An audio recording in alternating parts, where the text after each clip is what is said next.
Queridos amigos e ouvintes, telespectadores da TV Comunitária Canal 6 da NET, da Rádio Mundial News FM, está entrando no ar mais um programa Imprensa Livre, aonde nós aqui analisamos e discutimos as questões relacionadas ao Rio de Janeiro, ao Estado, ao Brasil e as questões mundiais de forma livre e aberta, aonde aqui o jornalismo é um jornalismo de verdade, onde a gente não tem preocupação em revelar as informações e fazer o debate franco e aberto sobre os acontecimentos e as ideias.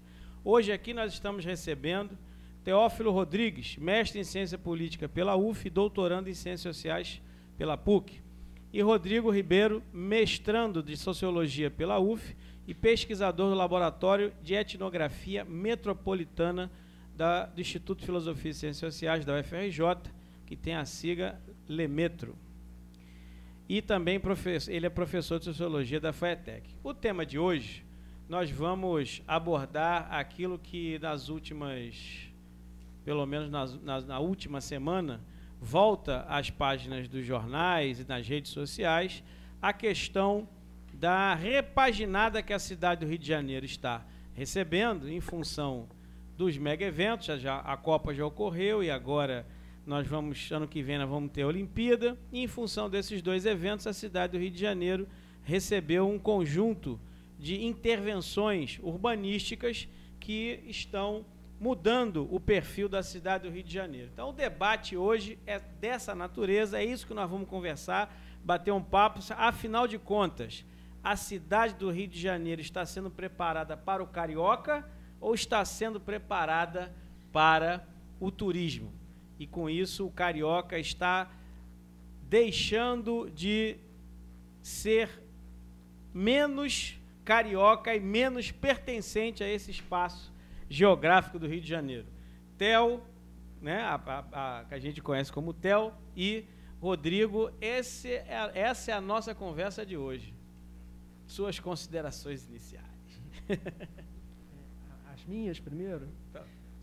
Bom, eu só vou fazer uma correção na apresentação, porque eu sou professor do Cefet, você citou FAETEC. FAETEC, Desculpa, Cefet. Vai que alguém Cefet do Cefet depois me cobra quando assistir a entrevista. Né? Bom, eu acho, nesse primeiro plano de discutir a atual política urbana do Rio de Janeiro, não colocar como se ela tivesse começado agora a partir do ponto das Olimpíadas. Eu acho que o ponto das Olimpíadas, da conjuntura olímpica, é um ponto muito específico, né, de legitimação de determinadas políticas que antes não conseguiam entrar com mais força. Né? Então, isso já é um processo de modelo de cidade que não é exclusivo do Rio de Janeiro, mas em outras metrópoles também do mundo já vem surgindo esse modelo de cidade, que é o ponto de vista de uma gestão neoliberal da cidade, e que, no caso, a figura pública que está à frente desse processo no município do Rio de Janeiro é o atual chefe do executivo da prefeitura municipal. Evidentemente que as coisas não são tão simples assim, tem uma certa complexidade, mas devido à dinâmica de tempo que nós temos para falar, né, eu vou tentar ser um pouco mais simples. Né? A aprovação das Olimpíadas em 2009, né, abriu um leque, ou pelo menos tentava abrir um leque de oportunidades na cidade, de fato que há muito tempo não tinha determinados investimentos, depois de 16 anos de um determinado grupo político, e que houve um racha dentro desse grupo, que foi o vencedor das eleições de 2008. Bom, somado a isso, a crise também econômica de 2008 também interferiu que boa parte do desenvolvimento, de um certo desenvolvimento estatal, prejudicasse também a nossa cidade. Então, houve a alocação, a partir da aprovação das Olimpíadas, de parcerias público-privadas para determinados investimentos. Com isso, setores privados, sobretudo das empreiteiras, né, que apoiaram massivamente as eleições em 2008, conseguiram ter mais entrada nesse cenário político. Vide a um projeto de obras chamado revitalização urbana, ou reordenamento urbano, ou requalificação urbana, que a atual gestão municipal quis colocar dentro da cidade, que passou a interferir tanto do ponto de vista das habitações de interesses sociais, tanto do ponto de vista das regularizações fundiárias, tanto do ponto de vista dos tipos de modais de transporte que teriam preferência na cidade, e também o mercado passou a regular boa parte dos preços desses serviços, que a atual gestão não interfere e que coloca aí uma certa polêmica na vida dos cariocas dentro desse serviço. Então, acho que é uma introdução do que a gente poderia entrar. É um preâmbulo do que a gente poderia entrar. Theo. Obrigado pelo convite, Madureira, estar aqui com você e com o Rodrigo para falar sobre esse tema que eu considero importante. Cada vez mais a gente tem visto na nossa agenda, seja nossa agenda dos sociólogos, mas também na agenda pública, na esfera pública, na agenda dos meios de comunicação, esse debate mais frequente sobre o que seria aquilo que nós estamos chamando de direito à cidade, né? Para quem está sendo construída essa cidade agora das Olimpíadas, mas a cidade desde sempre no Rio de Janeiro, para quem ela vem sendo construída. E isso nos remete a várias coisas. Quando a gente vê no jornal o corte das linhas do ônibus para a Zona Sul, a gente vê no jornal que não vai poder ser construída a ciclovia na estrada que vai para a Barra, porque ela vai trabalhar a vista para o mar, né, de quem passa de carro, né, as remoções que ocorrem hoje por toda a cidade no que diz respeito à habitação, onde que é investido o recurso no transporte, como é o caso da nova linha que está sendo, as novas estações que vão ser inauguradas a qualquer momento da Barra da Tijuca. Então, tudo isso que está na esfera, está no debate público, está nas ruas, na conversa do corredor, está nas páginas da imprensa, está na televisão, nas rádios, tudo isso informa muito esse debate sobre o direito à cidade. A cidade para quem? Eu acho que a gente tem muito a debater aqui, a apontar o que talvez esteja sendo construído de forma equivocada ou não sendo a prioridade que deveria ser no Rio de Janeiro. Então, entrando de sola no tema, o cidadão comum, ele está habituado a discutir pelo legado, né? Qual o legado que vai ficar para o Rio de Janeiro de todas essas obras que estão sendo feitas, de todos esses mega eventos que estão sendo realizados no Rio de Janeiro? Então, veja, vamos começar aquilo pelo que é talvez mais caro para esses gestores do município do Rio de Janeiro de hoje, que estão usando como exemplo frequente a questão da mobilidade urbana e especificamente das obras de transporte público de massa. Nós temos hoje no Rio de Janeiro BRT, VLT e metrô, né? Essas são as principais obras do ponto de vista de mobilidade, de transporte de massa na cidade do Rio de Janeiro, e que a grande frase, a grande máxima que todo mundo utiliza para dizer que é um legado positivo é que o trabalhador, ele chega mais cedo em casa. Ele não chega tarde, não perde hora de sono. Isso aqui é o principal legado para o carioca, para a maioria da população do Rio de Janeiro, é que ele agora vai poder chegar mais cedo em casa. Essa é a grande conquista do carioca. A primeira pergunta que a gente precisa esmiuçar para quem tá nos ouvindo é o seguinte: do ponto de vista do transporte de massa, é justo dizer que este legado por si só é suficiente para justificar as intervenções que foram feitas?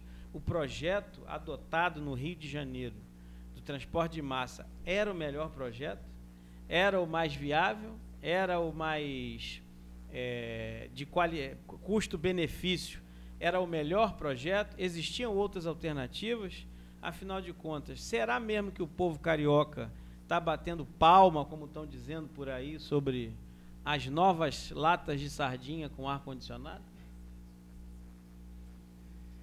Olha, me parece que esse debate, eu sempre tento casar duas coisas. O debate do transporte público tem que estar casado com o debate também da habitação na cidade. O nosso modelo de cidade é uma cidade onde as pessoas trabalham aqui no centro e moram lá na periferia, né? E por isso que passam tanto tempo dentro desse tipo de transporte público. Eu discordo de que ônibus seja transporte de massa em qualquer lugar do mundo é metrô, trem, enfim, é um outro modal. Mas a questão que mais me preocupa é a adaptação. Por que essas pessoas, esses trabalhadores, precisam passar esse tempo no transporte público? Por que a habitação popular não está localizada justamente no centro geográfico da cidade? Por que na região portuária, por exemplo, o que está sendo construído são as torres lá do Donald Trump, né, o candidato republicano, e diversas outras torres comerciais, e não habitação popular, prédios que poderiam servir, por exemplo, para Minha Casa Minha Vida, né? Por que também na Zona Sul, agora, estive vendo dado de que o governo do estado pretende vender o seu terreno, ou doar o seu terreno do batalhão da PM no Leblon para um novo condomínio. Vai vender, para pegar o dinheiro, vai passar para uma construtora, construir um condomínio. Por que ali não poderia ser, como foi a Cruzada São Sebastião, alguns anos atrás, uma moradia popular, Minha Casa Minha Vida, por exemplo, que tudo isso ajudaria a resolver esse problema, o grande crise que a gente vive do transporte público. Então, as coisas me parecem que estão casadas. Continuaremos tendo problema enquanto toda a lógica de habitação na cidade for de repassar a moradia popular para quanto mais longe, melhor, né, na lógica da prefeitura. Então, para Campo Grande, para Santa Cruz. Enquanto essa for a lógica do nosso Estado, né, não só da prefeitura, mas do governo do Estado, enfim, do poder público em geral, nós estaremos continuando com esse grande problema, essa grave crise no transporte, na habitação, enfim, do Rio de Janeiro. Theo. Rodrigo. Desculpa, Rodrigo. Desculpa. Bom, eu acho que mobilidade, sem dúvida, é um dos temas mais complexos, já que o Theo citou a questão do direito à cidade, né? O direito à cidade, do ponto de vista da América Latina, da discussão na América Latina, se divide em acessibilidade, mobilidade, habitabilidade, ressignificação de espaços. Mobilidade, sem dúvida, no Rio de Janeiro é um dos pontos mais complexos.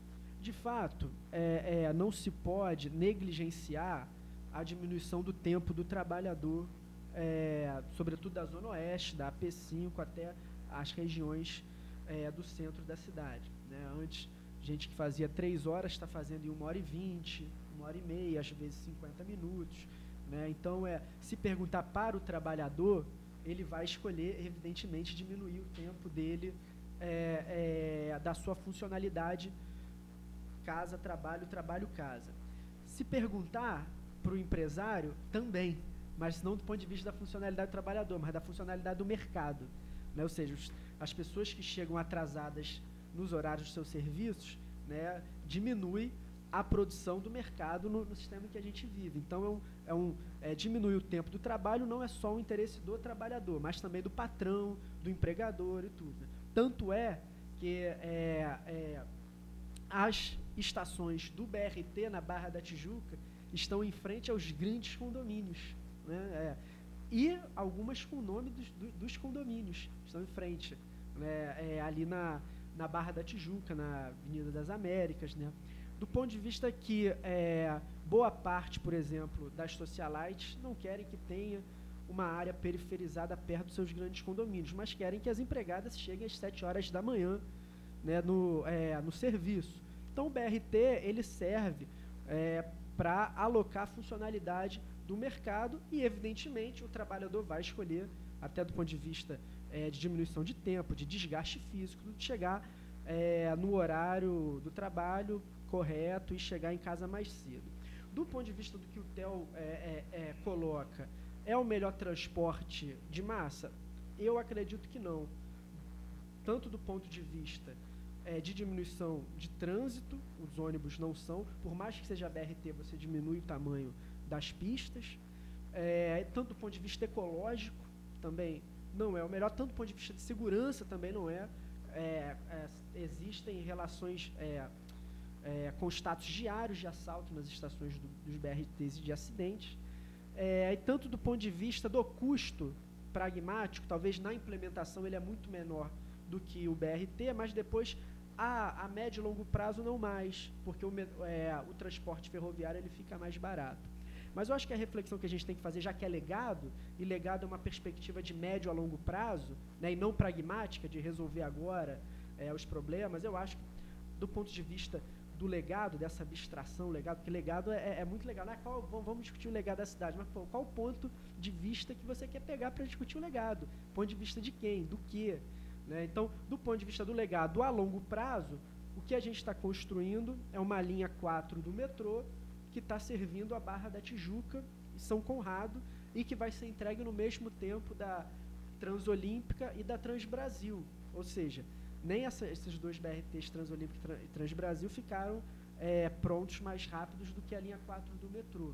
Né? Do ponto de vista que a extensão do metrô, de todas as linhas, né, que se pretendem fazer, está prevista para a década de 40 dos anos 2000, de 2045. Né? Se for pegar uma cidade como Xangai, né, fez quase 12 linhas de metrôs em 16 anos. Então, assim, já que é para falar de desenvolvimento, vamos pegar um exemplo grande do mesmo porte do Brasil. Né? Fizeram 12 linhas de metrô em 16 anos, atendendo todas as cidades. Então, eu acho que existe, sim, uma discussão que foge da questão técnica da implementação do transporte, que tem um ponto de vista político. Prioridades do ponto de vista da construção política. É evidente que o lobby dos empresários de ônibus é forte no Rio de Janeiro. Esses cortes de linhas de ônibus que o Theo coloca tem um custo social, sim, de não locomoção de moradores da Zona Norte para áreas turísticas da Zona Sul, mas também o empresário não defenderia diminuir o seu lucro, então esse lucro já está garantido em grandes transportes do BRT. Né? Então, tem uma relação dialética de custo-benefício para o empresário e de custo social do ponto de vista da prefeitura nesse tipo de locomoção. Vou pegar a questão do VLT, por exemplo. O VLT começaram a quebrar, quando estavam quebrando a Avenida Rio Branco, que é a antiga avenida central da época do Pereira Passos, que era para uma reforma para simbolizar Paris da época, que era o grande modelo urbano. Né? Hoje o PAIS usa o modelo Barcelona, de planejamento estratégico de 92. No começo do século XX era o modelo de Paris. Abrindo a Avenida Central, colocaram os bondes, começaram a quebrar, descobriram que o mesmo percurso que eles estão fazendo no VLT era o percurso dos bondes da época do Pereira Passos, que foram retirados para priorizar na década de 50 o modal rodoviário. Então, são políticas, né, públicas, urbanas, extremamente pragmáticas, sem norte estratégico do futuro, que beneficiam o momento atual. Ou seja, o momento atual é que você tem um setor forte das empresas de ônibus no Rio, que você não pode negligenciar isso. Então, você beneficia construções de BRTs, ao invés de fazer, por exemplo, o mesmo percurso BRT, botar trilho. E poderia fazer VLT, poderia colocar um trem de superfície, mas estão colocando os ônibus. Então, modelos que talvez daqui a 50 anos vão estar quebrando os BRTs para estar colocando o trem de superfície no mesmo local. Então, modelos que são construídos de forma mais pragmática do que do ponto de vista mais estratégico. Veja, a gente pode aqui navegar por um mar tranquilo ou um mar revolto, mas vamos lá, vamos aumentar a temperatura. É claro para todo mundo que o Rio de Janeiro ganhou digamos assim, uma injeção de ânimo a partir do momento em que o estado do Rio de Janeiro, particularmente a capital, vinha sofrendo esvaziamento, vai perdendo as principais indústrias, deixou de ser o centro do poder do Brasil, foi para Brasília, não é mais a capital da República não é mais o Rio de Janeiro, e foi sobrando para o Rio de Janeiro, foi ficando no Rio de Janeiro ainda aquela áurea da capital cultural do Brasil. Ainda assim, a crise econômica continuava, precisava de ter aí uma alavancada. Estes últimos 12 anos, construiu-se uma ideia que retomar o prestígio do Rio de Janeiro, recompor a economia do Rio de Janeiro, era investir nos mega-eventos, como porta de entrada, né, como porta de começo, e isso implicaria numa transformação da cidade do Rio de Janeiro. A cidade do Rio de Janeiro, ela já tem uma fama internacional, visto como balneário internacional, só que na prática ela não tem a infraestrutura para receber toda essa demanda. Por que eu estou falando isso?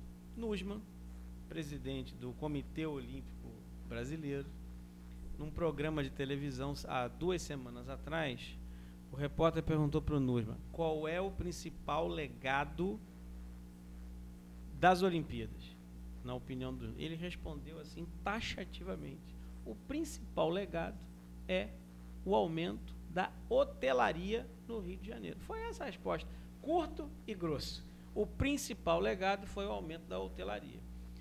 O que eu interpreto rapidamente dessa resposta? A cidade do Rio de Janeiro está sendo preparada para a economia do turismo, seja ele turismo de entretenimento, seja ele turismo de negócio, né? E ela está sendo moldada para isso, para potencializar essa parte econômica da cidade do Rio de Janeiro, para gerar emprego, gerar renda, gerar impostos, gerar desenvolvimento. A primeira pergunta é: isto será suficiente? E a segunda pergunta é o seguinte: ao repaginar a cidade do Rio de Janeiro para este vetor da economia, você hoje já vai ficando nítido que a cidade do Rio de Janeiro ela tem investimento de obras até Deodoro. Se você passar de Deodoro, você não tem mais investimento de obra, com exceção do BRT, que vai até Santa Cruz. Mas se você passar da Barra, né, eu dou aula em Sepetiba, por exemplo, então eu passo ali pelo BRT. O BRT até o final da Barra, ali final do Recreio, o BRT está um brinco. Você passou do túnel da Covanca para lá, assim, é impressionante como vai degradando o BRT até chegar em Santa Cruz. E aquela volta até Campo Grande. Então parece que o BRT é bom até a Barra da Tijuca, como você falou, porque depois do túnel da Covanca, o BRT começa a perder qualidade, né, nitidamente. E vários problemas o carioca que usa o BRT para ir para o trabalho, para voltar, tem enfrentado naquela agenda, desde problemas de segurança, né, porque tem locais ali que a BRT passa, de um lado tem um comando, do outro tem outro, e eles trocam tiro ali, o BRT passando, os caras estão trocando bala, né? Isso não acontece na Barra da Tijuca, mas acontece lá para a área de Santa Cruz, e é quase que diário. Então veja, a cidade está sendo repaginada com que perfil? Um perfil para o carioca ou um perfil mais elitista? Vou dar um exemplo que eu vi hoje, Madureira, sobre essa questão do legado olímpico e a inversão de prioridades que a gente tem na cidade do Rio de Janeiro hoje, né? O professor da UFRJ, economista Mauro Osório, estava dizendo o seguinte: com o valor que está sendo gasto hoje, hoje no metrô para chegar até a Barra, com o mesmo valor você poderia ter feito a despoluição de toda a Baía de Guanabara. Despoluição no sentido de não é só despoluir a Baía de Guanabara, né? É parar de poluir é fazer o saneamento básico em toda essa região metropolitana que circunda a Bahia.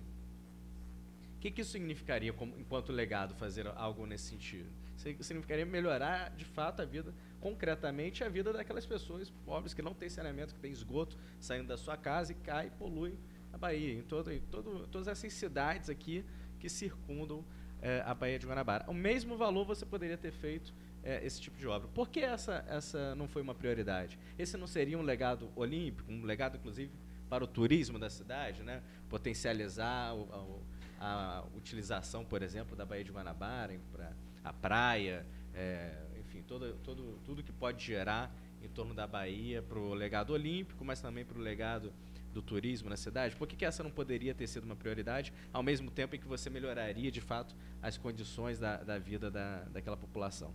A economia do turismo não é, por si só, ruim, pode ser muito positiva para a cidade, desde que ela saiba ser aproveitada e que possa trazer, de fato, recursos para o trabalhador. Me parece que o legado olímpico o que está sendo apresentado hoje é muito mais uma propaganda. Vindo para cá agora, estava atrás de um ônibus que tinha lá aquele busdor, né, aquela propaganda atrás do ônibus. Legado Olímpico, Parque de Madureira e outra coisa, né? Era 2 frases. Bom, tudo bem, legal, fez o Parque de Madureira, uma coisa importante para lá. Agora, por que a prefeitura está colocando isso nos ônibus da cidade? É propaganda, não é exatamente uma informação útil da prefeitura, que quando a prefeitura utiliza dos seus meios de publicidade oficial para apresentar informações relevantes para a população, é justo. Agora, quando é apenas para dizer que o legado olímpico é a construção do Parque Madureira, não é nenhuma informação útil, né, no sentido imediato, para a população, é mera propaganda. Então, o que fica na sensação geral é essa, de que o que está sendo apresentado hoje como legado olímpico, do que vai ser o turismo da cidade, enfim, o que está sendo construído na cidade, é mera publicidade, mera propaganda, e não algo que mude de fato a vida real das pessoas. Bom, eu acho, Madureira, que requer a gente relativizar algumas coisas, assim, porque para não parecer que a gente enviesa muito para um lado e o outro, né? Do ponto de vista, por que isso? Porque depende do tipo de área, do tipo de análise que você for fazer. Porque do ponto de vista econômico, por exemplo, só do econômico do desenvolvimento, receber grandes aportes bilionários de dinheiro, né, a cidade parece algo positivo. Mas do ponto de vista urbano, né, pode ser que não seja, né? E existem exemplos disso em vários lugares do mundo. Por exemplo, Barcelona, por exemplo, houve uma segregação territorial enorme na região do centro de Barcelona, de alguns bairros que eram bairros mais populares, para as periferias da cidade, com o modelo de planejamento estratégico em 92. Tem várias pesquisas que demonstram isso. Inclusive, o próprio termo gentrificação, né, que se usa muito para o que está acontecendo hoje com as populações mais pobres, das classes mais populares do Rio de Janeiro, ele é inventado a partir de uma política urbana, que foi a política urbana que foi feita em Londres, em 1964, né, e aí que a socióloga Ruth Glass inventou esse termo gentrificação, porque gentry, né, significa classe média em inglês, e a classe média na Inglaterra é visto como um certo aburguesamento, então significa enobrecimento, aburguesamento na cidade. E isso pode ser feito por uma política estatal, né, em conjunto com políticas privadas. Por exemplo, eu ontem fui pela primeira vez, entrei no MAR, no Museu de Arte Moderna, no Museu de Arte do Rio, que eu ainda não tinha entrado, né? E aí estou andando lá na nova Praça Mauá e vi o Fernando Meirelles, aquele cineasta lá na ponta, lá com uma maquinazinha batendo foto. Eu fiquei pensando, ele não estaria aqui se não tivesse tido, quer dizer, não posso julgar ninguém, mas a probabilidade dele estar aqui sem esse tipo de intervenção é muito pequena, né? E ele estava lá andando, parou no food truck, vai ali, comeu alguma coisa, tudo, né? Então, efetivamente interessa ao poder público a mudança do perfil de usuário de determinados locais, né? Então foi o caso da Praça Mauá, da revitalização. O próprio nome, revitalização, né, é um nome muito complexo, né? Reviver, né, o local, né? Tipo, será que não tinha vida antes? Eu frequentava a Praça Mauá, o Samba da Pedra do Sal, há 6, 7, 8 anos atrás, e tinha muita vida ali. Inclusive moradores que tiveram que sair dali porque ficou muito caro morar ali ao redor da Pedra do Sal, né, por causa da atuação do mercado. Aí eu saí do MAR, fui tentar almoçar num bar ali perto. Fui ver o preço do risoto, estava R$ 79. Aí eu falei, vamos ali no outro bar ali com minha namorada. Fui no outro bar, um arroz com polvo estava R$ 99. Então esse é o preço da Praça Mauá, esse é o preço da realidade dos arredores da Pedra do Sal. Então é um tipo de análise que a gente tem que fazer do ponto de vista das experiências concretas que a gente está tendo no dia a dia no Rio de Janeiro, né? E não só das intenções. Eu acho importante essa questão, porque eu acho, a impressão que eu tenho é que a política de gentrificação na cidade do Rio de Janeiro, ela é algo induzido via também ao poder público, onde que o poder público entra em determinados lugares para renovar, para transformar e depois deixa para o capital privado tomar conta. Não é isso que a gente viu na região portuária, com o consórcio do Porto Maravilha, que nos próximos 20 anos vai estar administrando o local. A Conlurb não atua lá, por exemplo, as lixeiras são azuis, então não são elas que recolhe o lixo. Mas a gente também não deve naturalizar a partir do sistema do capitalismo que a gente via. Fala, Rodrigo, mas isso é normal, pô. Você melhorou o local, revitalizou, fez obra, tudo normal que os preços das moradias, dos aluguéis, tudo subam. Isso é um efeito do mercado. Não necessariamente. Grandes metrópoles, por exemplo, que o atual poder público gosta de se inspirar muito, Paris, por exemplo, tem lei de congelamento de aluguel, tem lei de inquilinato para evitar a gentrificação. Você faz obras no local, mas não a prefeitura, a partir de decreto, não deixa aumentar o preço de determinados locais. Berlim faz isso também.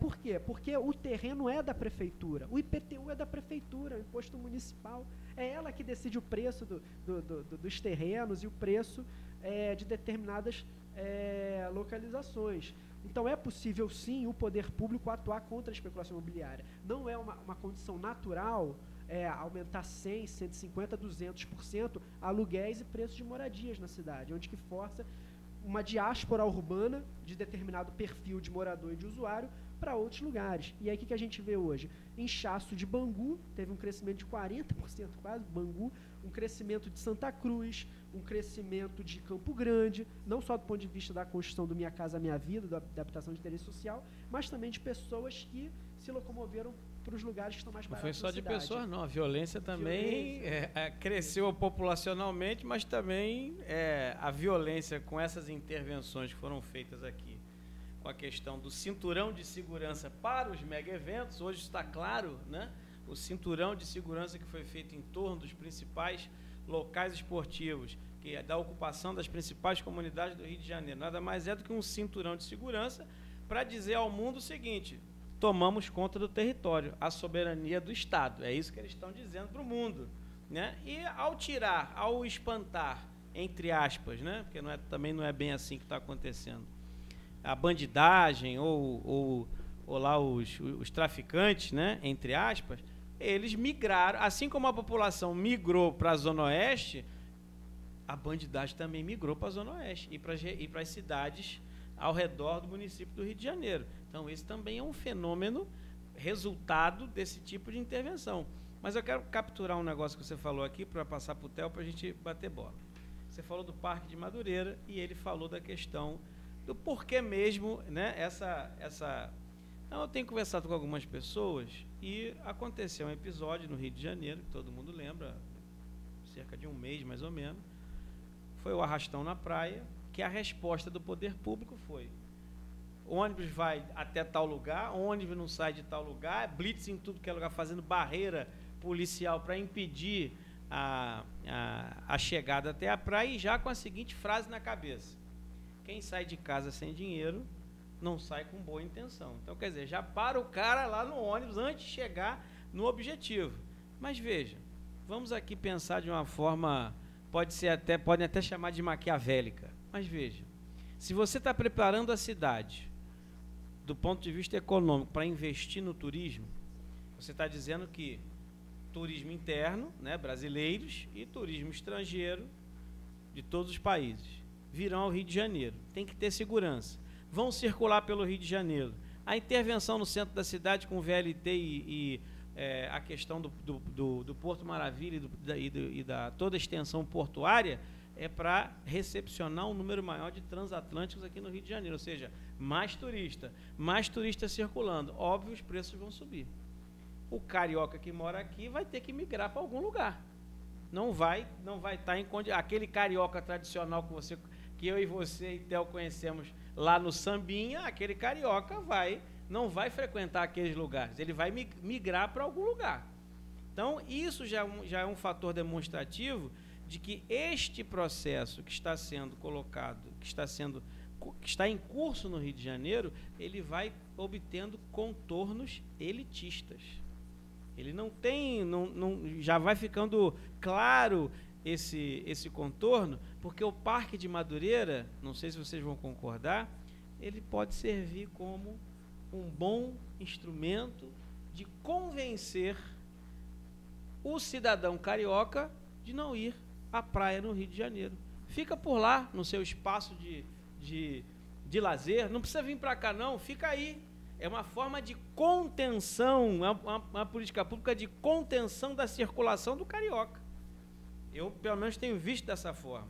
E a outra, eu acho que é emblemático, para vocês comentarem também, lá na Lagoa tem lá aquela caminhada, aquela trilha, eu quero lembrar, Morro do Urubu, não, como é que é o nome daquele... Oh, meu Deus, tem um parque ali na... Catacumba. Eu, há meses atrás, estava subindo com minha esposa e tem uma plaquinha assim. Primeira remoção de favela do Rio de Janeiro. Eu fiquei espantado porque, veja, eu dei de cara com uma plaquetinha dizendo... Orgulho, né? Orgulho de ter removido centenas de milhares de pessoas daquela região, porque os que moravam, como a gente, né, popularmente fala, no asfalto, não queriam que ali que se constituísse uma favela. Então foram removidos e levados, digamos assim, entre aspas, para o interior do Rio de Janeiro. Este mesmo fenômeno está se reproduzindo agora com essas intervenções. Remoções estão acontecendo no Rio de Janeiro e estão jogando para a Zona Oeste. E a Zona Oeste não está recebendo o investimento de infraestrutura, saneamento, saúde e educação que necessita para essa explosão demográfica naquela região. E tem gente que fica dizendo que estamos muito bem, obrigado, que é isso aí e que temos que dizer amém ao Padre e ao Papa.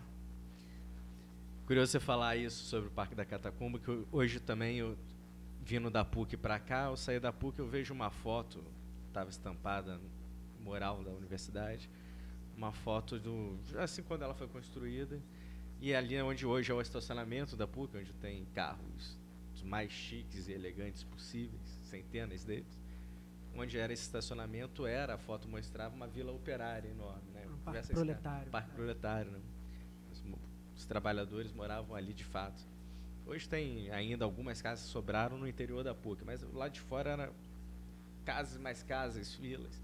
E tudo isso foi removido justamente também por conta desse interesse, crescimento da cidade para aquele lado.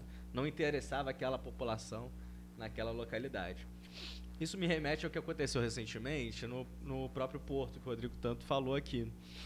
O mar que você visitou é organizado pela Globo, né? Pela Fundação Roberto Marinho. É administrador do Museu de Arte do Rio de Janeiro. E esse mesmo Globo que administra o Museu da Arte do Rio, que fica ali no Porto, esse mesmo jornal Globo colocou esses dias, assim que foi inaugurada a Praça Mauá, a foto de algumas crianças sem camisa pulando da praça, agora está aberto para o mar, né? Não para o museu, para o mar, né? Para a água. E os moleques, as crianças sem camisa, pularam animados, sorrindo, felizes da vida, curtindo a água, e a capa do jornal era: agora, próximo passo para a prefeitura deverá ser ordenar, garantir o ordenamento urbano, né? Impedir que a desordem continue. Enfim, olha só, essa é a lógica, né? Me parece que a qualquer momento essa turma que ainda mora Morro da Providência, ou ali na Conceição, vão ser retirados. Esses, eu não tenho dúvida de que há um interesse direto de quem hoje dos administradores privados do Porto em tirar essa população que hoje está ali. Em breve eles serão remetidos para outras moradias em Campo Grande, Santa Cruz, sabe-se lá, onde essa é a lógica do capital que tem isso como seu porta-voz. E o Parque Proletário já tinha sido uma remoção, porque o Parque Proletário era uma política de habitação do Getúlio Vargas para disciplinar os pobres.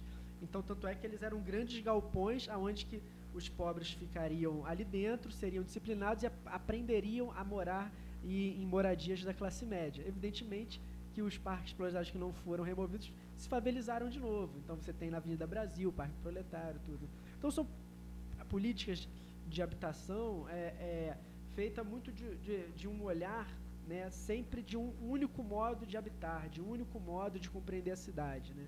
Nunca dos modos, mais às vezes, das classes populares. Mas entrando mais nessa questão atual do Rio de Janeiro, eu acho que eu concordo assim, com o que o Madureira fala da economia do turismo, né?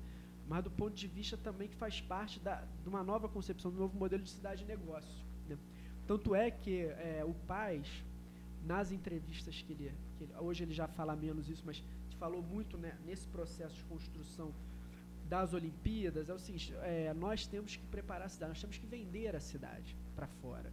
Nós temos que revitalizar com ordem os espaços, temos que mostrar, entender que isso tem coisa na internet, só escrever isso que aparece, né?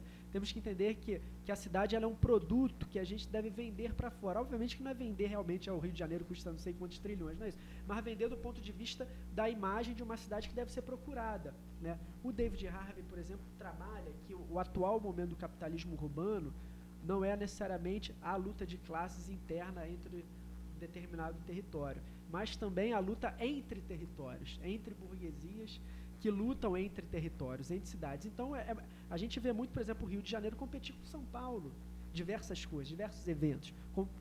Disputou o Pan-Americano. César Maia, por exemplo, na época, quando ganhou, até brincou, né? Não basta... como é que ele falou? Beleza é fundamental, né? Não basta ser isso. Exatamente. Então, ou seja, alfinetando a elite de São Paulo. Né? Então, existe uma disputa entre territórios grandes em que, sem dúvida, a elite do Rio de Janeiro participa disso e dialoga com outras externas também. Eu vou citar aqui uma questão que eu acho que é muito interessante, que é, por exemplo, a questão dos teleféricos feitos nas favelas. O teleférico do Alemão, por exemplo, está para ser fechado, né? A população não usa simplesmente porque os pontos que ele liga são pontos extremos das favelas, a população mora embaixo. Uma parcela, inclusive, foi removida para poder se construir o teleférico. A população, o meio de transporte que mais se usa no Alemão é o mototáxi. Na Previdência, se usa um pouco mais do teleférico, sobretudo porque ela é inclinada. Mas o que mais se defendeu entre moradores de favelas foi o plano inclinado, tipo de Santa Marta, que agora está parado, mas estava sendo usado para escorrer o lixo da coluna. Mas, por exemplo, boa parte dos teleféricos foram construídos no momento da crise de 2008, em que as empresas que constroem os teleféricos não estavam conseguindo escoar para os grandes Alpes de esquis. As mesmas empresas que constroem os teleféricos nos Alpes de esquis foram as que construíram aqui no Rio. Do teleférico daqui, e que construiu antes a primeira experiência em Medellín, na Colômbia. Aí eles gostaram da experiência e trouxeram para o Rio de Janeiro. Tanto é que a UPP é uma primeira experiência, inclusive, evidentemente que essa questão de policiamento comunitário já tinha antes no Rio de Janeiro essas experiências, mas a UPP mesmo, de estar no território tudo, é uma experiência de Medellín também, que o Beltrame buscou. Mas que do ponto de vista da segurança local, pode até ser, se discute que sim. Muita gente defende que mora em favela, defende a UPP. Mas é inegável que a UPP ela não entrou sozinha. A polícia é uma representação do Estado que entrou com a formalidade do Estado.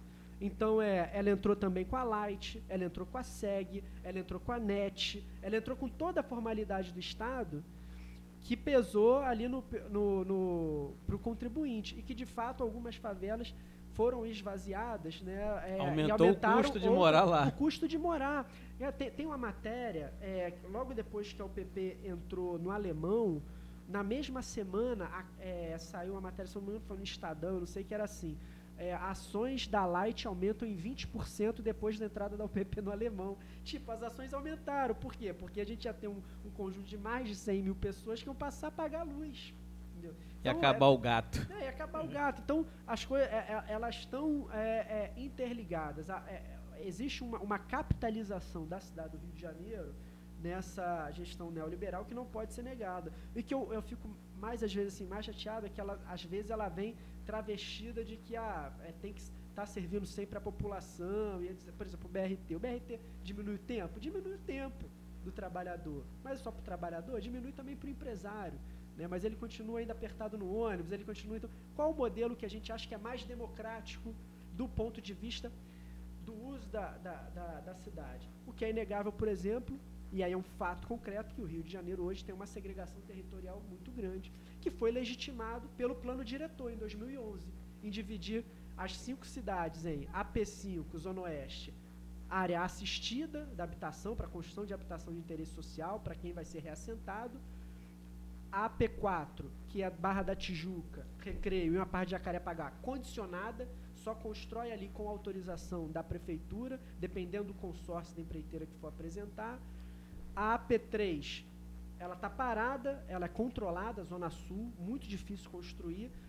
A AP2 e a AP1, ela está...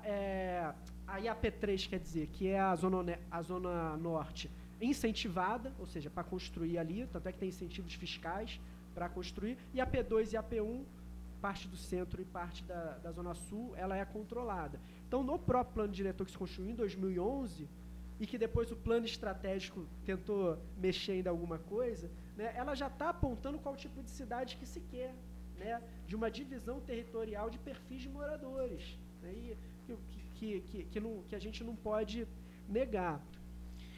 Olha, eu estava querendo lembrar aqui, na hora que você falou do Complexo do Alemão, do teleférico, eu lembro quando na Zona Sul do Rio de Janeiro começou aqueles jipes a fazer tour dentro das comunidades. Até hoje no Santa Marta. Turista, nós temos que entender o seguinte, o turista quando vem ao Rio de Janeiro, a gente acha que ele quer conhecer o Corcovado, o Pão de Açúcar, ele quer conhecer a favela. O chapéu de safado. Né? Ele quer ir lá conhecer a favela. Aí, alguns inventaram esse mini safari. Bota aquele jipe semi-aberto, chapéuzinho na cabeça e vão passear pelo mundo selvagem do Rio de Janeiro. Veja, o teleférico do Complexo do Alemão é ou não é um grande safari? É ou não é para o turista chegar e ver de cima aquela imensidão? Porque isso só tem esse objetivo. Atender a população que mora, o Rodrigo aí foi claro, o negócio é no alto, a maioria mora embaixo, como é que atende? Tudo bem, tem gente que mora em cima, uma senhora e tal, mas o investimento que foi colocado, dizendo que atender a população, mais uma vez é para responder à economia do turismo.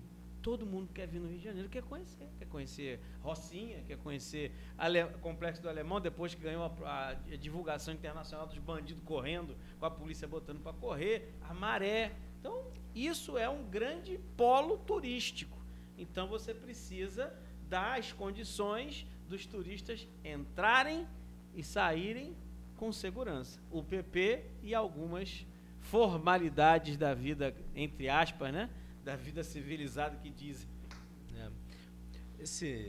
Nem sei se a obra chegou a ter sido completa, né? Mas me lembro que na Rocinha estava inclusive dentro da previsão do PAC, em parceria com a prefeitura, do teleférico na Rocinha. Não sei se a obra chegou a ser encaminhada, mas eu me lembro bem que quando foram os gestores públicos, né, do governo federal, governo municipal, lá fazer a inauguração do que seria o início da obra, os moradores reunidos, tudo bem, mas a gente não pediu isso, a gente gostaria que fosse para o saneamento, acabar com o esgoto, com o lixo aqui na Rocinha. Ainda pediram A prioridade é sempre urbanização, só que é sempre outras coisas que são atendidas. Por isso que o direito à cidade ele tem que estar muito casado com o que eu tenho dito que é o direito à participação. Né? As pessoas têm que ser ouvidas, o que elas querem de fato, né? É exatamente esse tipo de política pública, não é uma outra política pública, senão a gente fica sempre esse processo que a literatura tem chamado de modernização conservadora, processo que vem de cima para baixo, como se houvesse alguém que sabe o que o outro precisa, né? Isso, melhor, vendo de forma positiva, né? De forma negativa, na verdade nem é isso, né? São interesses econômicos que influenciam a determinação da escolha de qual política pública vai ser implementada ou não. Mas a população tem que ser chamada a ouvir o orçamento participativo, conselho, enfim, fazer assembleia, chamar a população do local para saber o que de fato ela quer, o que ela precisa, onde o poder público tem que atuar e onde não precisa atuar. Eu acho que a gente deveria conseguir conciliar melhor esses dois direitos, o direito à participação com o direito à cidade, para construir de fato essa cidade que seja para todos. Eu acho que é só essa questão da participação, eu acho fundamental, porque o próprio modelo do programa oficial que está gerindo essa política urbana, ele não é participativo. A ideia do planejamento estratégico não é participativo. Não se constrói em conjunto com setores da sociedade civil os rumos, né? Que é o modelo de Barcelona que o atual prefeito gosta muito, talvez até por ter dupla nacionalidade, também ser espanhol, né? Mas o modelo do plano diretor, por exemplo, por mais problemas que possam ter, talvez na correlação de forças na Câmara e tudo mais, tem que ser feito com audiência pública, porque está na Constituição de 88, se fazer plano diretor a cada 10 anos. Então, você tem que fazer com audiência pública, tem que chamar os setores da sociedade civil para discutir os rumos da cidade, tem que ser votado na Câmara para ver se é aprovado e sancionado ou não pelo prefeito. O modelo do plano estratégico não, é uma reunião de amigos.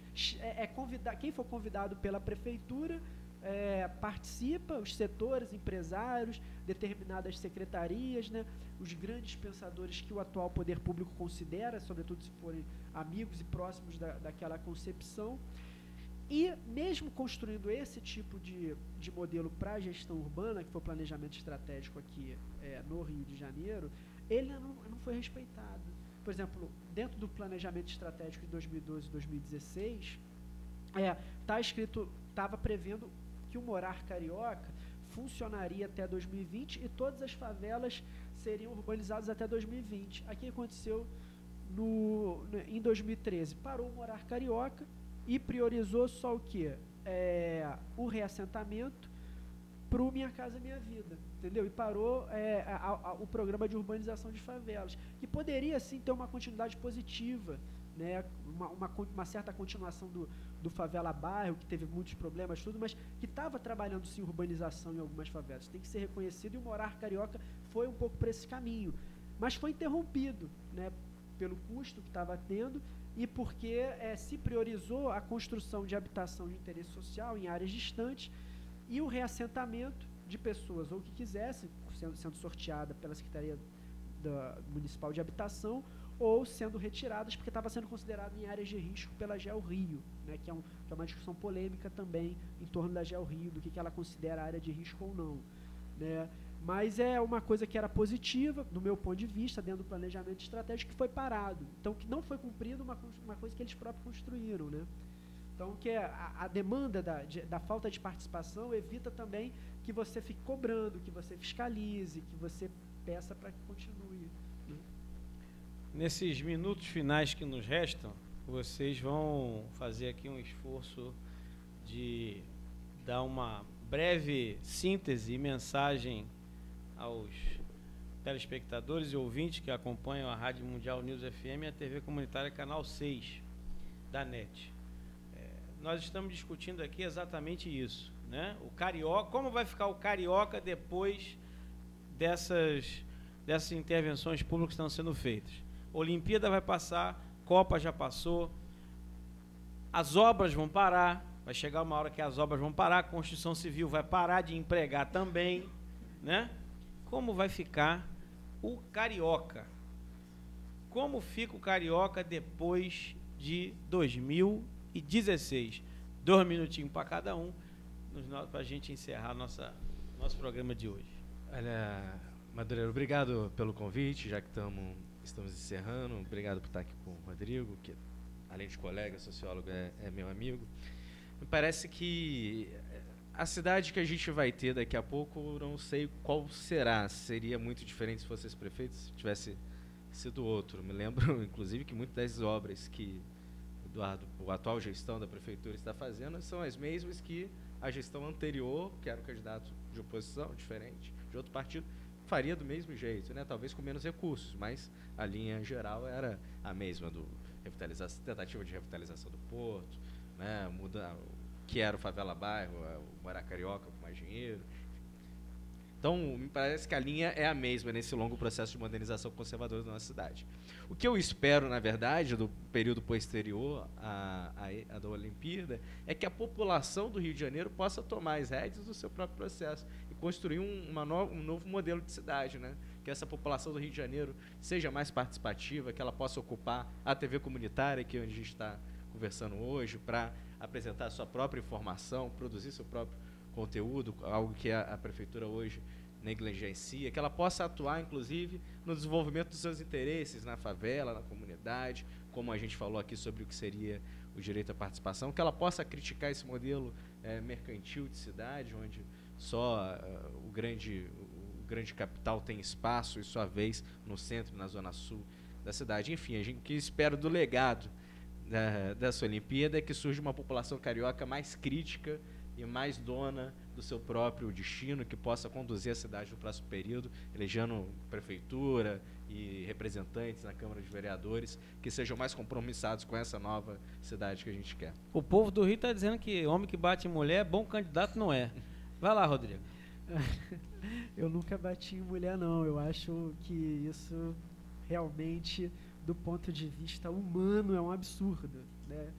Eu tenho muita... Minha namorada é de núcleo feminista, então aí que eu tenho que ser contra mesmo, inclusive, né? Senão tu apanha, né? Não, senão eu apanho dela, inclusive, e mesmo se não fosse, eu discordo desse tipo de atitude.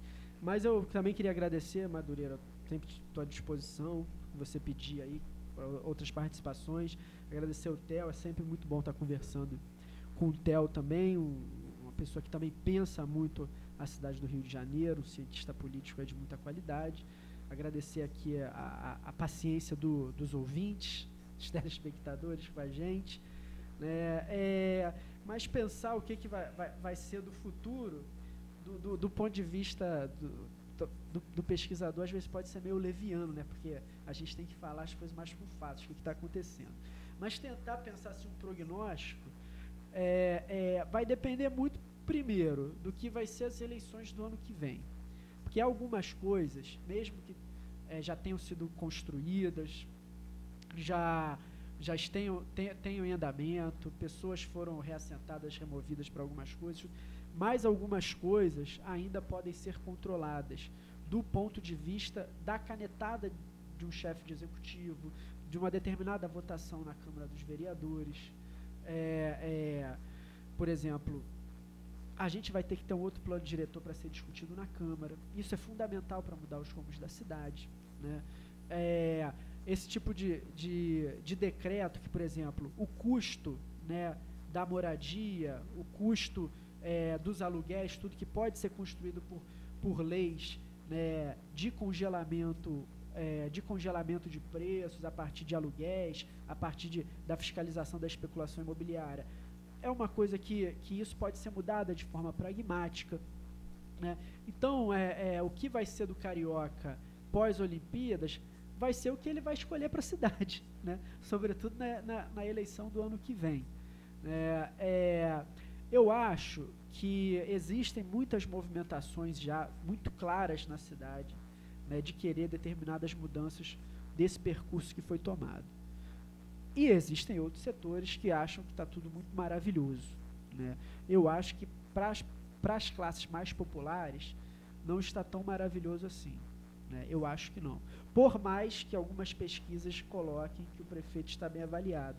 Mas isso é altamente subjetivo, sobretudo que a grande mídia carioca é a favor, né, de todas as obras, de toda a política, de tudo que acontece na cidade do Rio de Janeiro. Então eu acho que é uma coisa que está sendo levada e que a gente ainda tem muito a construir e disputar aí os rumos da cidade para frente. Quero agradecer aos ouvintes e aos telespectadores pela paciência, agradecer pela audiência também, agradecer ao Theo, agradecer ao Rodrigo, agradecer a nossa equipe que está aqui na produção. Encerramos mais um programa Imprensa Livre, em parceria com a TV Comunitária, esperando que vocês tenham gostado. Até breve, até a próxima.